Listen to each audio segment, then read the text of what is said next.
नमस्कार। स्वागत है आप सभी का अपने YouTube channel let's learn stenography and English पर। आज हम शुरू करने जा रहे हैं इंग्लिश की एक नई सीरीज जिसमें हम जीरो लेवल से लेके डिसेंट लेवल तक इंग्लिश सीखेंगे। स्टेप बाय स्टेप सीखेंगे, लेकिन अच्छे से सीखते जाएंगे। तो चलिए स्टार्ट करते हैं बिना टाइम वेस्ट किए आज की क्लास। हेडिंग मैंने डाल दी इंग्लिश। अब हम क्या सीखेंगे? इंग्लिश। तो जब भी कोई चीज़ अपन सीखने जा रहे होते हैं तो पहले इसके बारे में जान लेना जरूरी होता है। हम यहाँ से इंग्लिश का फाउंडेशन शुरू करने जा रहे हैं। क्या शुरू करने जा रहे हैं? इंग्लिश का फाउंडेशन। तो चलिए पहले हम जानते हैं कि इंग्लिश क्या है। जैसा कि आप सभी जानते हैं, इंग्लिश जो है वो एक लैंग्वेज है। इंग्लिश क्या है? इंग्लिश एक लैंग्वेज है। English language. अब लैंग्वेज की क्या नीड पड़ती है, कहाँ नीड पड़ती है, क्यों नीड पड़ती है? एक्चुअली क्या है कि लैंग्वेज जो है थॉट एक्सचेंज करने का एक मीडियम है। दो व्यक्ति जब आपस में बात करना चाहते हैं तो उन्हें आपस में बात करने के लिए, अपने थॉट एक्सचेंज करने के लिए किसी न किसी चीज़ की तो जरूरत होगी। तो वो जो चीज़ है, वो जो मीडियम है, वो क्या है? लैंग्वेज ही है। क्या है? लैंग्वेज। तो language is nothing but just a medium of thought exchange. Okay, चलो। तो इंग्लिश क्या है? लैंग्वेज है। ये लैंग्वेज जो है ये किससे बनती है? लैंग्वेज की, किसी भी लैंग्वेज की एक बेसिक यूनिट होती है साउंड। एक नया वर्ड हमारे सामने निकल के आया विच इज साउंड। क्या मतलब है साउंड से? देखो, बिना साउंड के कोई लैंग्वेज नहीं होती है। ऑलवेज रिमेंबर इट, साउंड है तभी लैंग्वेज है। तो बेसिक यूनिट क्या हुई? किसी भी लैंग्वेज की जो बेसिक यूनिट है वो अपने आप में साउंड है। अब आपसे मैं पूछना चाहूंगा कि कितने साउंड होते हैं इंग्लिश में? कितने साउंड होते हैं? आपको ध्यान में रखना है, there are 44 sounds. 44 sounds in English language. English में कितने साउंड होते हैं? 44 साउंड। ये जो 44 साउंड होते हैं, अब आपने तो पता सर, हमने तो सुना है कि इंग्लिश में 26 अल्फाबेट होते हैं। ये 44 साउंड कहाँ से आए? देखो, कुछ साउंड जो है वो वोकल कॉर्ड से निकल जाते हैं। कुछ साउंड जो है वो अभी जैसे मैं बोल रहा हूँ, है ना? तो जो साउंड वोकल कॉर्ड से निकल गया है उन्हें तो हमने नाम दिया वावल साउंड। क्या नाम दिया? Vowel sound. वो जो sound other than vocal cord है, कुछ साउंड वोकल कॉर्ड से निकल के आए और कुछ साउंड वोकल कॉर्ड के अलावा जो निकल के आते हैं वो है कंसोनेंट साउंड। देखो, कंसोनेंट साउंड जो है उनकी स्पीकिंग में हमें नीड पड़ती है टंग की, थ्रोट की, है ना, लिप्स की। इन सब की नीड पड़ती है कंसोनेंट साउंड में। लेकिन जो साउंड सिर्फ अपने वोकल कॉर्ड से निकल के आए, बिना किसी हेल्प के, बिना किसी असिस्टेंट के, वोकल कॉर्ड से जो साउंड निकल के आए उन्हें हमने क्या दिया? देखो, वो वावल साउंड जो है वो निकली किससे है? वोकल कॉर्ड से। किससे? वोकल कॉर्ड से। Comes from vocal. अब आपको ये ध्यान रखना है कि वावल साउंड कितने होते हैं। मैं आपको बता दूं कि वावल साउंड 20 होते हैं। कितने साउंड होते हैं? 20 वावल साउंड होते हैं। इंग्लिश में 24 कंसोनेंट साउंड होते हैं। जैसा कि आपको पता है 5 वावल्स होते हैं। अब आप कहोगे सर वावल्स तो 5 होते हैं लेकिन साउंड कितने हैं? 20। इतना डिफरेंस कैसे? डिफरेंस ऐसे है कि कुछ साउंड रिटन फॉर्मेशन में रिप्रेजेंट कर सकते हैं। जिन साउंड को हमने रिटन फॉर्मेशन में रिप्रेजेंट कर दिया, जिन साउंड को हमने रिटन फॉर्मेशन में रिप्रेजेंट कर दिया उन्हें हम क्या कहते हैं? लेटर्स। तो कुछ साउंड हैं वो रिटन फॉर्मेशन में रिप्रेजेंट किए जा सकते हैं, उन्हें हमने क्या दे दिया? Letter volumes. तो लेटर क्या है? लेटर क्या है? लेटर जो है वो अपने आप में साउंड की, किसकी? साउंड की रिटन फॉर्मेशन है। क्या है? Written formation.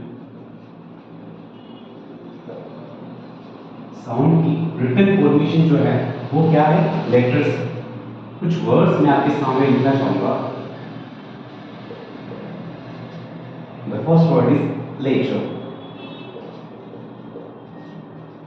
Letters, letter.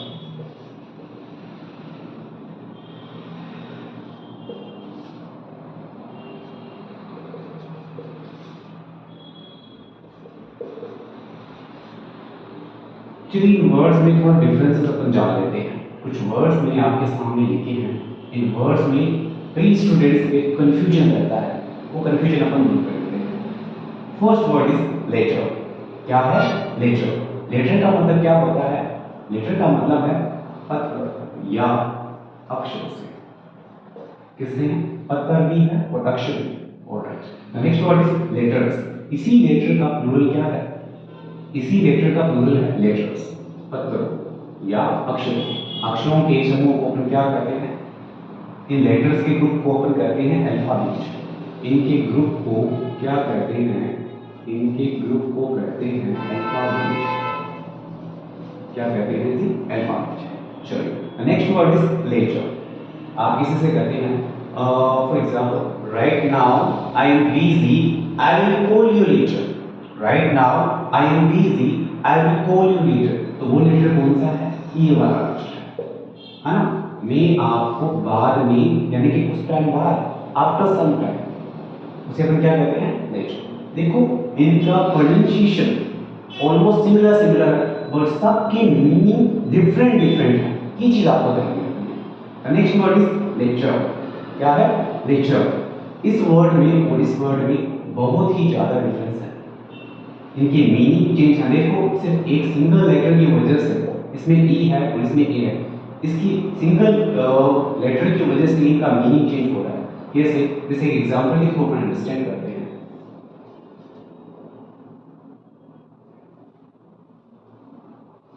Out of Rahul and Mahesh. Out of Rahul and Mahesh, the space is a business. Out of Rahul and Mahesh.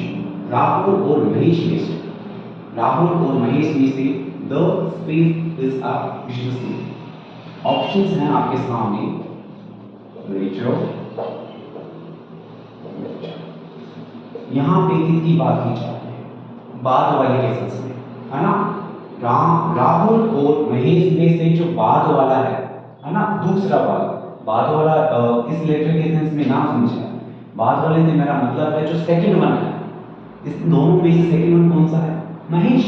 तो राहुल और महेश में से जो दूसरा है, यानी कि Mahesh is a businessman. Mahesh क्या है? बिजनेसमैन है।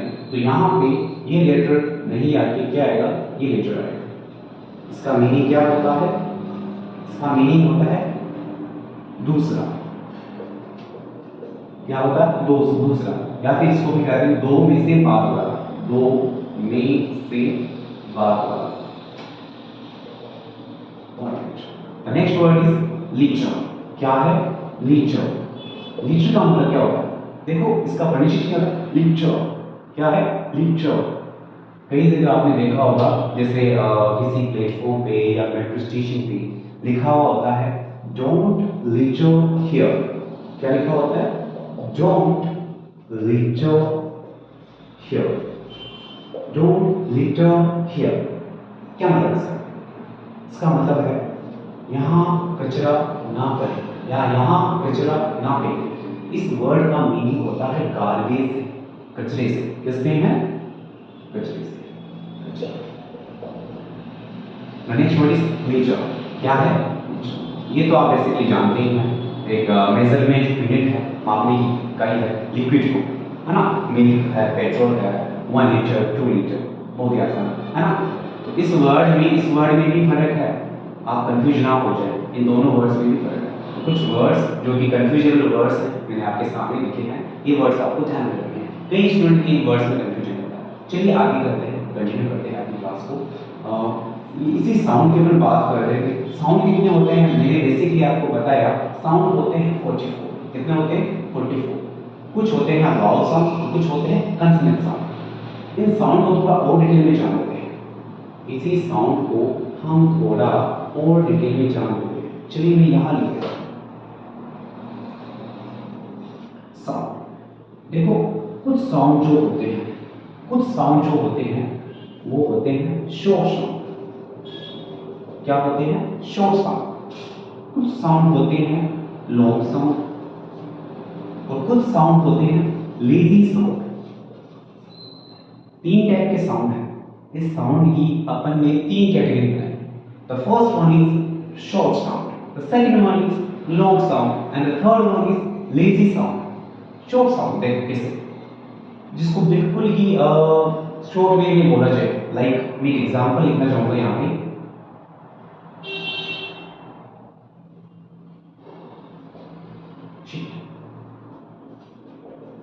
बीच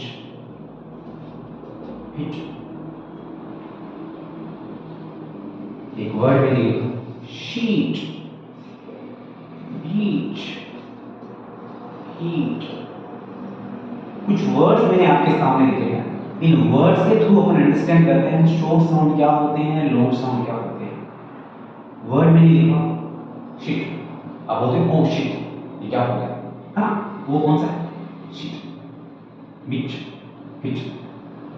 यहां पे मैंने एक वर्ड लिखा शीट, जैसे एक एग्जांपल से अंडरस्टैंड करते हैं। देखो ध्यान रखना, एक चीज sound really matters a lot and pronunciation of a word really matters a lot. किसी भी वर्ड का प्रोनाउंसिएशन बहुत ज्यादा मायने रखता है।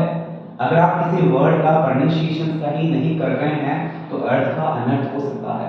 कैसे, एक एग्जांपल से अंडरस्टैंड करते हैं। Example is I want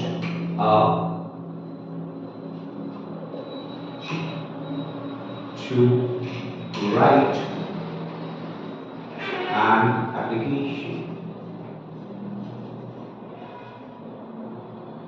actually क्या हुआ कि मैंने एक बच्चे को बोला, जैसे एग्जाम हो रहा था तो उसने इंग्लिश में मुझसे बोला, sir I want a sheet to write an application.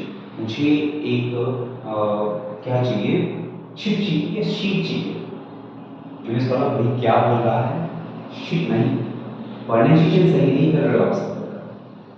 I want a sheet, क्या होगा, शीट, जिसमें लंबा साउंड जाए वावल का, वो क्या है, लॉन्ग साउंड।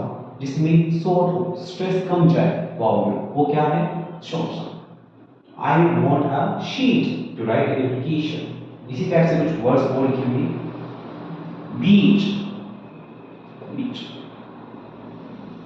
किसी ने मुझे बोला मैं बीच पे घूमने गया। किस पे घूमने गया, बीच पे।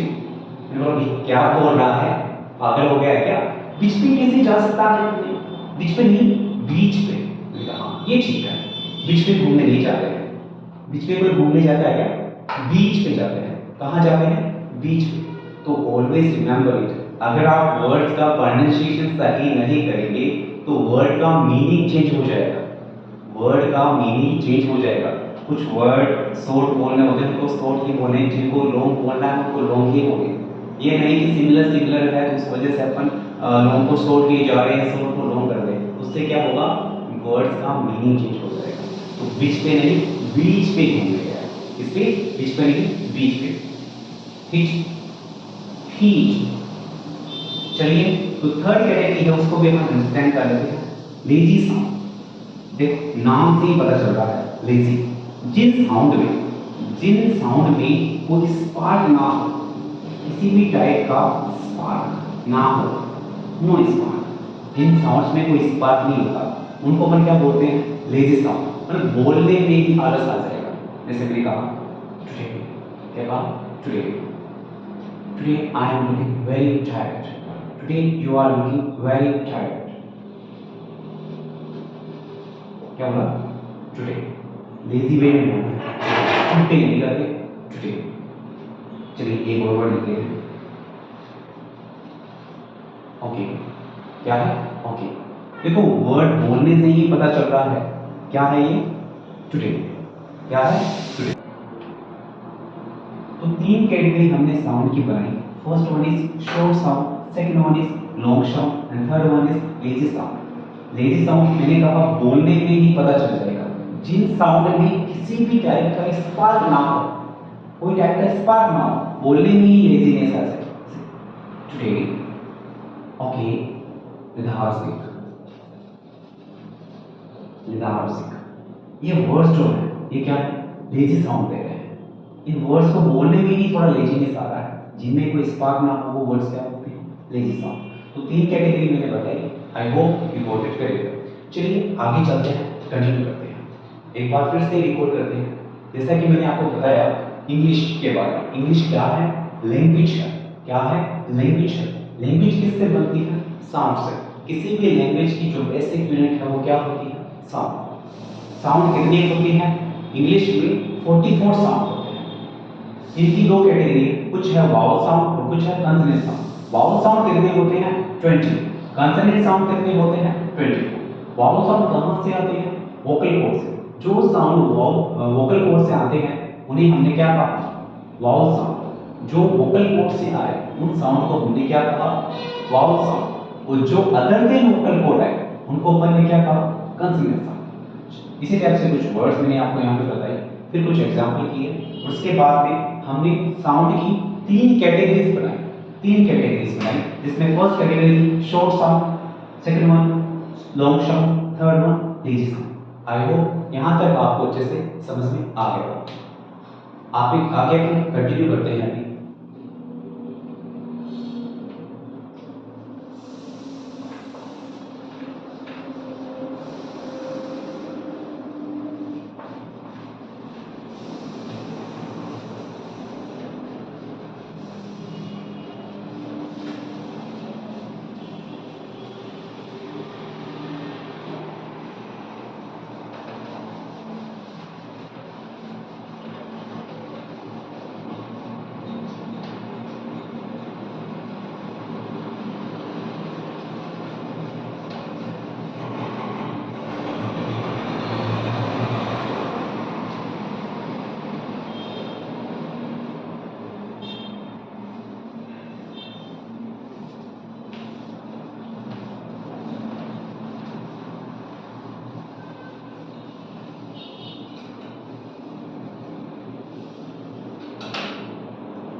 तो जैसा कि मैंने आपको बताया इंग्लिश क्या है?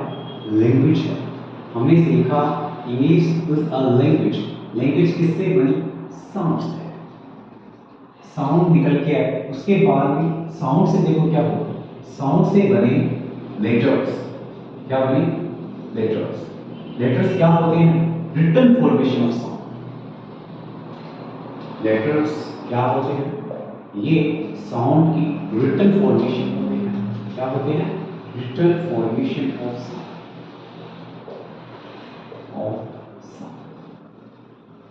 चलिए आगे चलते हैं। लेटर से क्या बनेंगे? वर्ड। क्या बनेंगे?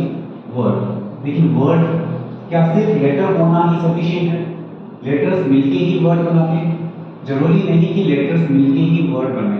देखो एक चीज आपको ध्यान में रखनी है, लेटर्स मिलके तो वर्ड्स बनाते हैं लेकिन उन लेटर्स का प्रॉपर सीक्वेंस होना जरूरी है। और कोई भी वर्ड तभी वर्ड कहलाएगा जब उसका कोई मीनिंग हो। क्या हो? जब उसका कोई पर्टिकुलर मीनिंग हो, प्रॉपर सीक्वेंस हो, तभी वो वर्ड कहलाएगा। चलिए आगे चलते हैं। वर्ड, इन्हीं वर्ड से निकल के आते हैं अपनी पार्ट्स ऑफ स्पीच। क्या निकल के आते हैं? Parts of speech. चलिए जान लेते हैं कुछ पार्ट्स ऑफ स्पीच के बारे में। Parts of speech. देखो पार्ट्स ऑफ स्पीच बताने से पहले मैं आपको बताना चाहूंगा कुछ चीजों के बारे में। एक वर्ड होता है एफिक्स। क्या होता है? एफिक्स। एफिक्स क्या होते हैं? एफिक्स क्या होते हैं? एफिक्स जो है वो एक तरह के सेमी वर्ड्स होते हैं। क्या होते हैं? Semi words. एफिक्स जो है वो एक तरह की सेमी वर्ड्स होते हैं जो किसी वर्ड्स के पहले भी लग सकते हैं और किसी वर्ड के बाद में भी लग सकते हैं। ये एफिक्स जो है जिस वर्ड के लगते हैं उसको बोलते हैं रूट वर्ड। क्या बोलते हैं? Root word. जो वर्ड जो एफिक्सेस रूट वर्ड से पहले लगे उन्हें हमने नाम दिया प्रीफिक्स। क्या नाम दिया? प्रीफिक्स। और जो एफिक्सेस रूट वर्ड के पीछे लगे यानी कि उसके बाद में लगे उन्हें हमने नाम दिया सफिक्स। प्रीफिक्स पहले रहते हैं, सफिक्स बाद में रहते हैं। अब कुछ स्टूडेंट कहेंगे सर एफिक्सेस एक्चुअल में होते क्या है, क्या इनका कोई पर्टिकुलर मीनिंग होता है? तो मैं आपको बता देना चाहूंगा कि एफिक्सेस जो है इनका मीनिंग हो भी सकता है, नहीं भी। इनका जो मीनिंग है, शॉर्ट में लिख देता हूं, मीनिंग में और नॉट। एफिक्सेस का मीनिंग हो भी सकता है और नहीं भी। जैसे कुछ एफिक्सेस होते हैं जिनका मीनिंग होता है, जैसे एक वर्ड में लिखा नो, वर्ड लिखा नो, नो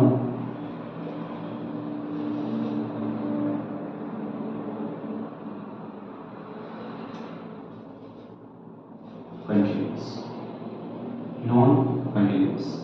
वर्ड में लिखा नॉन कंटिन्यूस। इन नॉन कंटिन्यूस में जो नॉन है ये क्या कोई मीनिंग दे रहा है? अगर ये मीनिंग दे रहा है तब तो क्या है ये, वैसे तो मैंने आपको बता दिया कि एफिक्सेस जो है इनका मीनिंग हो भी सकता है, नहीं भी। एक वर्ड मैंने लिखा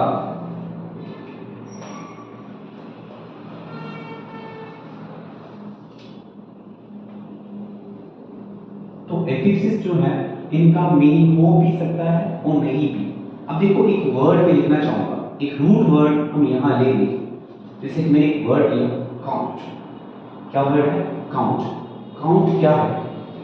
काउंट मीन्स गिनना। यह अपने आप में एक वर्ब है। क्या है? एक वर्ब है। तो ये रूट वर्ड है। इससे पहले और इसके बाद में एफिक्सेस लगाओ। जो एफिक्सेस किसी रूट वर्ड के बाद में लगे, रूट वर्ड के बाद में लगे, उनको तो अपन क्या कहेंगे? रूट वर्ड के बाद में लगे वो तो है सफिक्स। और जो रूट वर्ड से पहले लगे, रूट वर्ड से पहले लगे, उनको हमने नाम दिया प्रीफिक्स। तो इसमें क्या है, देखो ये ये है एप्पल। क्या एप्पल का मीनिंग होता है? जी बिल्कुल होता है। सक्षम ऐसा मत कह सकते। अन का कोई मीनिंग है? जी नहीं, अन का कोई पर्टिकुलर मीनिंग नहीं होता। तो इसलिए तो मैंने यहाँ पे लिखा है कि एफिक्सिस का जो मीनिंग हो भी सकता है और नहीं भी। तो पहली बात जो यहाँ पे निकल के आई वो ये है, एफिक्सिस का मीनिंग हो भी सकता है और नहीं भी। मे और मे नॉट, मे और मे नॉट मीनिंग हो भी सकता है और नहीं भी। यहाँ पे एक चीज आपको ध्यान में रखनी है, मैंने इस काउंट रूट वर्ड के आगे और पीछे एफिक्सेस यूज किए। पीछे लगाया प्रीफिक्स, पीछे लगाया वो सफिक्स और आगे लगा हुआ प्रीफिक्स। तो अनकाउंटेबल क्या बना? अनकाउंटेबल। अब आप मुझे ये बताइए कि अनकाउंटेबल जो वर्ड है ये क्या है? अनकाउंटेबल वर्ड है वो क्या है? क्या एफिक्सेस यूज करने से वर्ड पे कुछ इफेक्ट पड़ा? जरा दिमाग लगाइएगा कि एफिक्सेस यूज करने से वर्ड पे क्या इफेक्ट पड़ा। यहां पे क्या था? वर्ब। काउंट क्या है? वर्ब। ये क्या बना है? अनकाउंटेबल। क्या यह वर्ब है? जी नहीं, यह कोई वर्ब नहीं है। यह तो क्या है? एक एडजेक्टिव है। तो यहां से एक और चीज जो हमें सीखने को मिलती है वो यह है कि एफिक्सेस यूज करने से, by using एफिक्सेस, the meaning of a word can be changed. Word का मीनिंग भी चेंज हो सकता है ना? वर्ड का मीनिंग तो चेंज हो सकता है, साथ ही साथ उसका पार्ट्स ऑफ स्पीच भी चेंज हो सकता है। यहाँ पे वर्ड क्या था? काउंट, इसका मीनिंग कुछ और था। यहाँ पे वर्ड बना अनकाउंटेबल, इसका मीनिंग कुछ और हो गया। गिनना न गिनती योगी या अगणनीय, न गिनती योगी हो अपने आप में वो क्या है? एडजेक्टिव है। By using affixes, meaning of a word can be changed. किसी वर्ड का मीनिंग जो है वो चेंज हो सकता है। और इसके अलावा क्या चेंज हो सकता है? जैसा कि आपने यहाँ पे देखा ये वर्ब थी, अब ये क्या बन गया? एडजेक्टिव। तो parts of speech also can be changed. Parts of speech also can be changed. तो वर्ड का मीनिंग तो चेंज हो ही रहा है, साथ ही साथ में पार्ट्स ऑफ स्पीच भी चेंज हो रहा है। तो यहाँ पे आई होप आपको अच्छे से समझ में आ गया होगा कि एफिक्सेस क्या होते हैं। चलिए फिर से आ जाइए इस पर। मैंने कहा इंग्लिश लैंग्वेज है, लैंग्वेज किससे बनती है? साउंड से। साउंड मिलके क्या बनेगी? लेटर्स।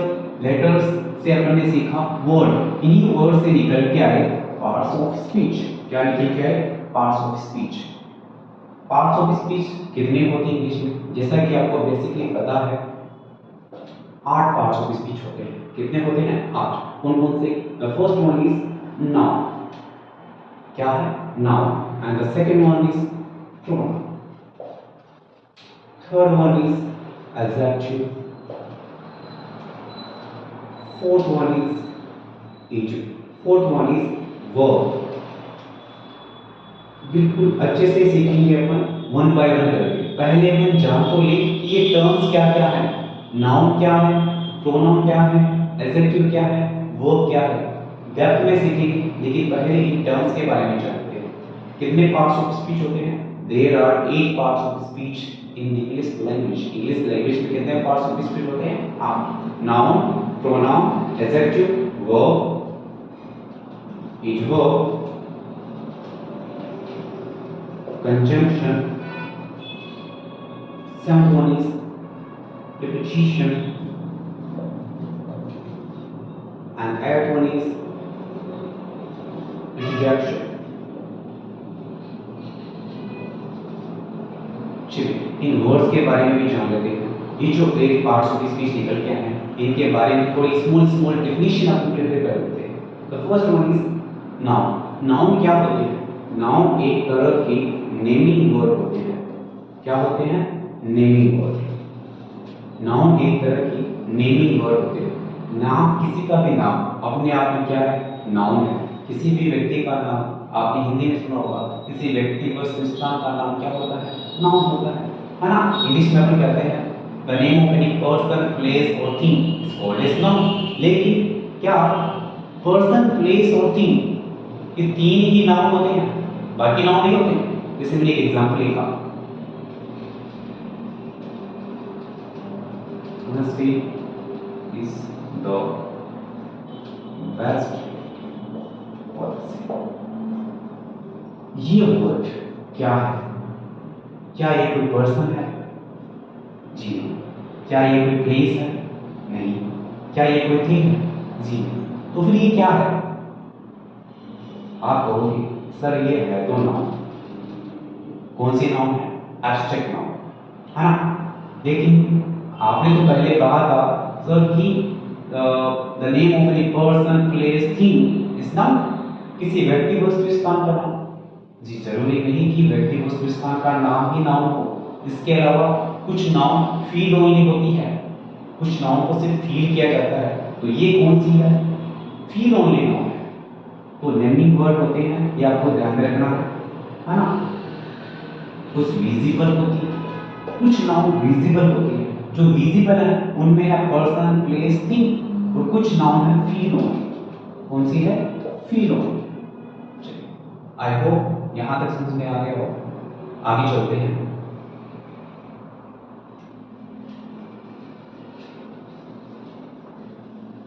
हमारा सेकंड पार्ट ऑफ स्पीच है प्रोनाउन। कौन सा है? प्रोनाउन। प्रोनाउन क्या होते हैं? प्रोनाउन जो है ऐसे वर्ड्स होते हैं जो नाउन को रिप्लेस करें। Words which are used at the place of noun are called as pronoun. जो वर्ड्स नाउन के प्लेस पे used at the place of noun, at the place of noun, जो नाउन के प्लेस पे use किए जाए उन्हें हम क्या कहेंगे? Pronoun. Next one is adjective. Adjective क्या होते हैं? एडजेक्टिव जो है ऐसे वर्ड्स होते हैं जो किसी नाउन को या प्रोनाउन को क्वालिफाई करें। क्वालिफाई अ नाउन और प्रोनाउन। किसी नाउन या प्रोनाउन की जो विशेषता होता है उसे हम क्या कहते हैं? एडजेक्टिव। अभी भी इनकी स्मॉल डेफिनेशन बता रहा हूं कि ये वर्ड्स एक्चुअल में है क्या, इनके बारे में डेप्थ में डिस्कस करेंगे। The next one is verb. Verb क्या होती है? देखो वर्ब को जनरली हम कहते हैं वर्ब एक तरह का एक्शन वर्ड है। क्या है? एक्शन। जो भी एक्शन, जो भी एक्टिविटी हम करते हैं वो अपने आप में क्या है? वर्ब है। जो भी एक्टिविटी हम करते हैं वो अपने आप में वर्ब है। जैसे कि मैंने कहा, एग्जांपल के तौर पर मैंने कहा I teach English. I teach English, मैं इंग्लिश पढ़ाता हूँ। यहाँ पे टीच वर्ड क्या है? टीच वर्ड क्या है? वर्ब है। ये मेरा एक्शन है। क्या है ये? वर्ब है। इसी टाइप से मैंने एग्जांपल लिखा, I have a car। यहां पे I have a car क्या लिखा हुआ है? Have। मेरे पास एक कार है। सर आपने तो कहा था कि वर्ब एक्शन है, तो इसमें कोई एक्शन है क्या? क्या यहाँ पे कोई एक्शन है? I have a car, मेरे पास एक कार है। मेरे पास कार का होना क्या कोई एक्शन है? जी नहीं। कार का होना अपने आप में कोई एक्शन नहीं, एक पोजीशन है कि मेरे पास एक कार है, तो ये अपने आप में क्या है? पोजीशन है। तो जरूरी नहीं कि जो भी एक्शन वर्ड हो वो अपने आप में वो एक्शन वर्ड के अलावा कुछ चीजें हैं जो आपको ध्यान में रखनी है। जैसा कि हमने नाउन में कुछ करेक्शन किया था कि नाउन में आपने सोचा था person place thing. Person place thing के अलावा जो फील ओनली थिंग्स है, वो चीजें फील की जाती हैं, उनको भी अपन ने नाउन की कैटेगरी में रखा। सिमिलरली वर्ब के अंदर भी क्या एक करेक्शन यहाँ पे हमें करना है कि एक्शन तो हो ही, साथ ही साथ एक्शन के साथ क्या हो? पोजीशन हो। जिन वर्ड से एक्शन रिप्रेजेंट हो, जिन वर्ड से पोजीशन रिप्रेजेंट हो और जिन वर्ड से हैपनिंग रिप्रेजेंट हो। एक्शन, पोजीशन या हैपनिंग को दिखाने वाले वर्ड्स क्या होते हैं? वर्ब होते हैं। कैसे? हैपनिंग को मैं बता दूंगा। जैसे मैं कहूं I am a teacher. I am a teacher, मैं टीचर हूं। क्या यहाँ पे ये एम वर्ड जो है एक्शन को रिप्रेजेंट करता है? मैं टीचर हूं, ओके, आई एम टीचिंग, मैं पढ़ा रहा हूं। मेरा पढ़ाना तो अपने आप में एक्शन है, लेकिन क्या मेरा टीचर होना एक्शन है? जी नहीं। टीचर होना अपने आप में हैपनिंग है। क्या है? हैपनिंग। इसमें ना ही कोई पोजीशन है, पोजीशन को इसमें था आई हैव का, है ना? तो आई एम अ टीचर, मैं टीचर हूं, ये एक हैपनिंग है। तो ये भी अपने आप में क्या है? एम वर्ड जो है ये अपने आप में वर्ब है। तो किसी एक्शन, पोजीशन या हैपनिंग को रिप्रेजेंट करने वाले वर्ड्स क्या होते हैं? वर्ब होते हैं। चलिए, the next one is adverb. Adverb क्या होते हैं? एज वर्ब ऐसे वर्ड्स होते हैं जो किसी एडजेक्टिव की या नाउन की या किसी वर्ब की विशेषता बताए। बेसिकली मैं आपको कहना चाहूंगा कि एज वर्ब ऐसे वर्ड्स हैं जो किसी वर्ब को ही क्वालिफाई करेंगे। किसको क्वालिफाई करेंगे? वर्ब को। किसको क्वालिफाई करेंगे? Qualify a verb. देखिए, जिन वर्ड्स ने नाउन को या प्रोनाउन को क्वालिफाई किया वो क्या कहलाए? एडजेक्टिव। लेकिन कुछ ऐसे वर्ड्स जो वर्ब की भी विशेषता बताए उसको हम क्या कहेंगे? Adverb. The next one is conjunction. क्या है? कंजंक्शन। कंजंक्शन जो है वो अपने आप में एक तरह के कनेक्टिव वर्ड्स होते हैं। क्या होते हैं? Connective words. दो सेंटेंसेस या दो वर्ड्स को या दो फ्रेजेस को जोड़ने का काम कौन करते हैं? Conjunction. The next one is preposition. क्या है? प्रीपोजिशन। देखो, प्रीपोजिशन ऐसे वर्ड्स होते हैं जो वर्ड्स को रिलेट करें, वर्ड्स को रिलेट करने का काम करते हैं। प्रीपोजिशन क्या होते हैं? रिलेटिंग वर्ड है। इनके बारे में डेप्थ में अपन सीखेंगे आगे। एक बार के लिए स्मॉल स्मॉल डेफिनेशन करते हैं। The next one interjection. क्या है? इंटरजेक्शन। इंटरजेक्शन। इंटरजेक्शन जो है वो एक तरह के सडन फीलिंग एक्सप्रेसिव वर्ड होते हैं जिनको प्री प्लान नहीं किया होता है, जिनको हम क्या कहते हैं, जैसे कुछ वर्ड्स अपन सोच के बोलते हैं, जो वर्ड्स अनइंटेंशनली अपने मुंह से निकल गए, है ना? जैसे अपने कहा ओ, अरे, होते हैं ना? तो जो वर्ड्स अनइंटेंशनली निकले, जिनको मतलब जिनमें सडन फील है ना? वो रेन है, देयर इज स्नैप, होते हैं ना? तो ये से वर्ड्स क्या होते हैं? इंटरजेक्शन होते हैं। ये है अपने आप में सडन फीलिंग, जो सडन फीलिंग को रिप्रेजेंट कर, सडन फीलिंग को एक्सप्रेस कर, sudden feeling expressing words, sudden feeling expressing words होते हैं। इंटरजेक्शन क्या होते हैं? सडन फीलिंग को बताने वाले वर्ड्स होते हैं। तो आज अपन ने क्या सीखा? इंग्लिश के बारे में बिल्कुल एक फाउंडेशन प्रिपेयर किया, इंग्लिश क्या होती है ना। फिर आगे हमने सीखा कुछ पार्ट्स ऑफ स्पीच के बारे में। कितने पार्ट्स ऑफ स्पीच होते हैं? 8 पार्ट्स ऑफ स्पीच होते हैं। Noun, pronoun, adjective, verb, adverb, conjunction, preposition and interjection. I hope यहाँ तक आपको अच्छे से समझ में आया होगा। नहीं आया हो तो एक बार दोबारा वीडियो को रिवाइंड करके देख लीजिएगा। चलिए आज के लिए काफ़ी। That's enough for today. Bye bye, see you soon.